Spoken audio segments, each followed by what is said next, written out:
Tenho a palavra. Boa tarde. Antes de mais, obrigado. Apreciei bastante os esclarecimentos. Duas questões. Uma primeira, são mais reflexões. A primeira sobre a questão do direito de preferência do arrendatário de parte de prédio não constituído em propriedade horizontal. Fico com muitas dúvidas como é que o vendedor, digamos assim, o proprietário vendedor que fique com o remanescente do prédio, como é que pode depois transformar em propriedade horizontal se não tiver a concordância do preferente que adquiriu, imaginemos, 10%. Depois também não sei, não conheço as propostas de alteração da lei, se porventura o preferente que adquire essa percentagem ou permilagem, se quiser revender num prazo de alguns anos posteriores, tem a obrigação de dar preferência ao proprietário da restante parte do prédio, que possa assim readquirir a totalidade da propriedade. Não sei se isto faz... A mim parece-me fazer sentido, porque fiquei, confesso, chocado com esta proposta de alteração. Acho que caminhamos para trás, enfim, não percebo bem porquê, mas... em relação às alterações ao NRAU, esta última alteração que falou aqui ao artigo 36, confesso que não percebo bem a aplicação da questão dos 65 anos de idade. No momento da transição, o momento da transição, em princípio, já ocorre depois de ser invocada a questão dos 65 anos de idade. Ou eu não tive com muita atenção, e acho que até tive, ou então não se conseguirá, penso que não se conseguirá ter um efeito prático desta disposição. Obrigado. Quero responder já que é mais rápido. Doutores, eu percebo a sua dúvida, vou já responder. Eu não queria alongar muito neste tema, porque este tema, esta questão, eu tenho uma série de dúvidas quanto à aplicabilidade desta lei. Nem sei se não há cá para aqui uma qualquer inconstitucionalidade aqui no meio disto tudo. Eu vou deixar, e não disse, e não falei na norma transitória do artigo 8º, número 3, que está nesta proposta que está aqui do Governo, que dá alteração, e eu vou lê-la, que diz o seguinte: dos contratos de arrendamento habitacionais, previsto o número no artigo 26, que são aqueles que estão na vigência do RAU e após a entrada em vigor do Decreto-Lei 257/95 no que respeita aos não habitacionais, na sua redação atual, cujo arrendatário, à data da entrada em vigor da presente lei, resida há mais de 25 anos no locado e tenha idade igual ou superior a 65 anos ou grau comprovado de eficiência igual ou superior a 60%. Portanto, o senhorio apenas pode denunciar o contrato ou opor-se à renovação nos termos que há bocado referi. Portanto, mal a lei se entrar, eu julgo que isto não vai entrar em vigor, ou pelo menos que seja alterada. Mas se logo que entra em vigor, se o inquilino já tiver 105 anos nesse momento, aplica-se.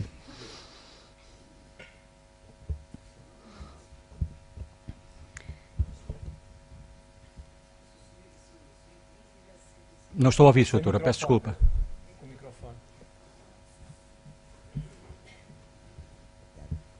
Desculpa, eu também tinha a mesma dúvida. Se o inquilino já tiver nessa data, nessa altura em que entra em vigor a lei, 65 anos, então... E é preciso esteja a residir há mais de 25. Sim, aí é possível ao senhorio, com fundamento na alineado do 101? Não. Não pode, já? Não pode. Esbarra. Pois. Eu também não entendo. Não pode, esbarra.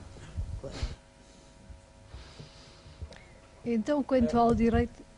Peço desculpa, é porque nós podemos ter ainda um espaço de debate no final, mas as questões que são colocadas à senhora professora é que convém serem agora, porque ela pode ter que se ausentar, uma vez que vai ter que ir apanhar o comboio. Está bem? Eu peço. Podemos falar depois, no final, se não se importam. Peço desculpa. Quanto ao famoso direito de preferência, realmente as questões são muitas e as dúvidas que colocou são absolutamente pertinentes.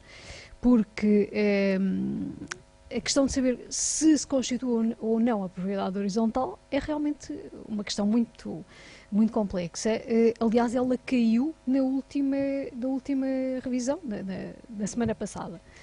Porque está... Sim. Não. Está ligado, está. Sim. Conseguem ouvir? Sim. Estava previsto na redação anterior que o arrendatário que adquiria os tais 10%, no exemplo que eu dei, tinha a obrigação de promover a constituição da propriedade horizontal. Isto levantava uma série de dúvidas, de saber o que é que acontecia nos casos em que não era possível constituir por não existirem requisitos técnicos para o efeito, casos em que não lhe era imputável. Portanto, essa obrigação caiu na semana passada e ficou assim, esta configuração final. E, portanto, eu não lhe sei responder, porque eu também tenho essa dúvida, e acho que ninguém sabe. Quanto à hipótese de... usando o exemplo que eu dei, um tem 10% e o outro tem 90%. O arrendatário que comprou os 10%, quando ele quiser vender estes 10%, se tem ou não que dar direito de preferência ao outro que tem 90%. É uma questão difícil de responder, porque se entendermos que aquilo que a lei está a fazer é uma especificação equiparando esta situação a uma fração, então diríamos, se alguém vai vender a fração não tem que dar preferência a ninguém, porque isto é uma fração. Se entendemos que não é assim, que continuamos no regime da compropriedade, embora com uma especificidade em termos de individualização do gozo do imóvel, então diremos o outro tem direito de preferência. Mas a lei não é clara quanto a isso. E essas dúvidas, se isto entrar em vigor assim, estas dúvidas depois vão arrastar-se aí pelos tribunais, certamente. Mais questões? É que aquela colega ali estava primeiro, peço desculpa. Não é mais ninguém, porque senão... Se calhar agora concentrávamos as questões todas e depois os oradores responderiam. Sendo que a professora até poderá estar cá na parte final, depende da hora a que terminarmos, de qualquer forma. Sim. Muito boa tarde. A minha pergunta prende-se exatamente com esta questão do direito de preferência. Porque a mim parece-me, quer dizer, entre as muitas que se levantam, mas esta do direito de preferência parece-me de facto extremamente importante.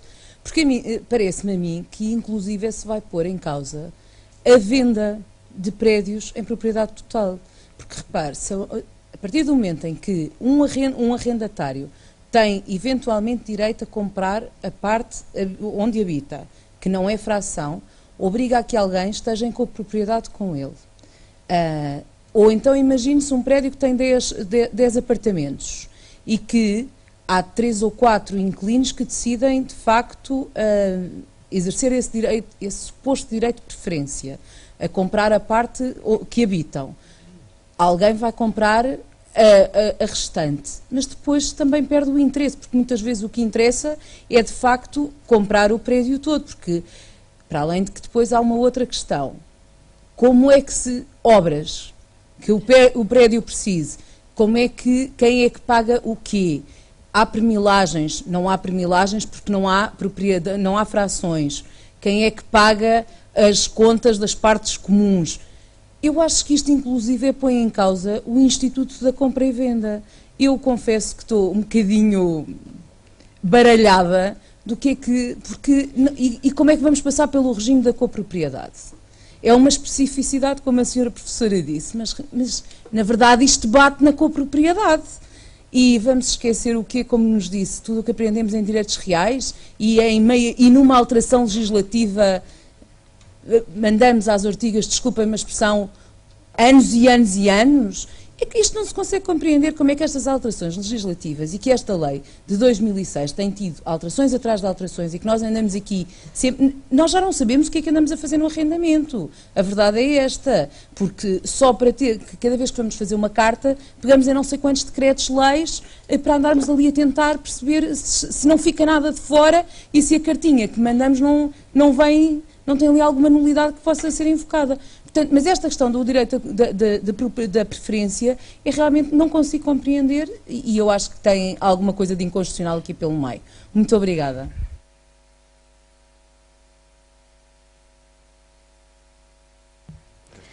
Realmente, doutora, partilhamos das mesmas dúvidas. Eu não tenho a resposta para lhe dar, porque realmente vai ser muito complicado saber se estamos a aplicar o regime da compropriedade, tal como o conhecemos até hoje, ou se vamos aplicar regras da propriedade horizontal, ou vamos ficcionar uma espécie de propriedade horizontal, ou se vamos dividir as despesas por todos os comproprietários, se vamos dividir, fazer uma espécie de imputação, o que é que são despesas da parte comum, não sabemos. Por isso eu lhe disse...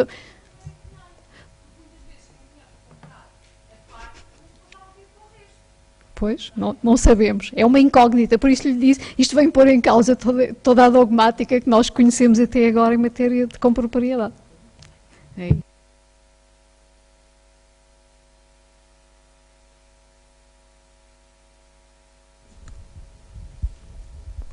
Agora estará. Muito obrigado. Sr. Professor, uma questão que eu gostaria de pôr, que falou há um bocadinho sobre a questão do ato de mera administração do casal. Os dois senhorios serão o marido e a mulher. Cada vez mais eles se divorciam e a questão é da eficácia de um senhorio, que entretanto estão divorciados um do outro, nem se falam. Um exemplo.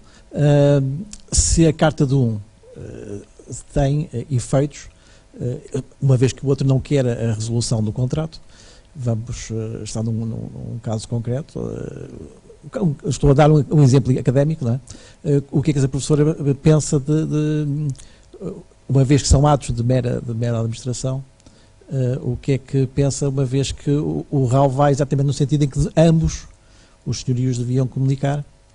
Dá-me a impressão que haverá até uma contradição entre o de RAU e o Código Civil.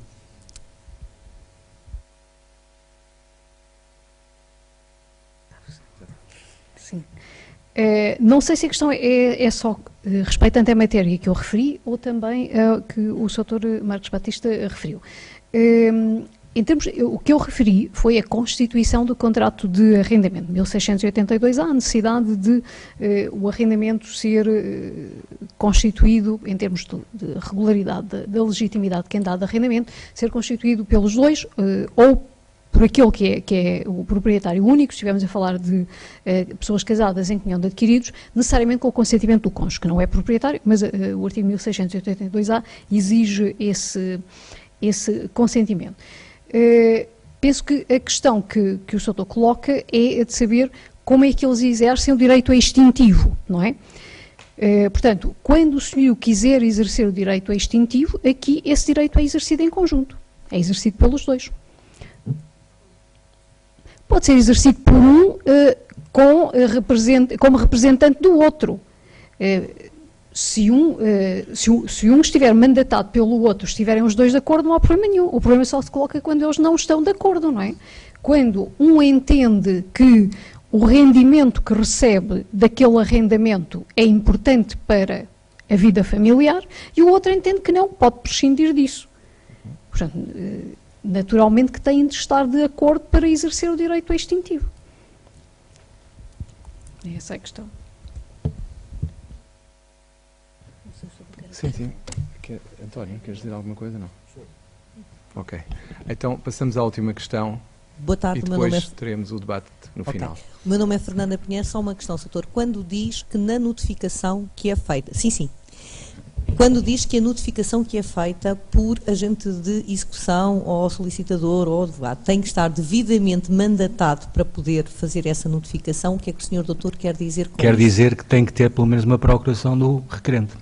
Tem que estar a representar formalmente o requerente. Sim, mas eu normalmente junto sempre a procuração do meu constituinte. E nós juntamos depois, quando é feita por nós, advogados, o advogado pode fazer isso, ou o próprio agente de execução através de carta, basta a tal carta, pode ser através de carta pelo agente de execução, tem que estar uma procuração já junto.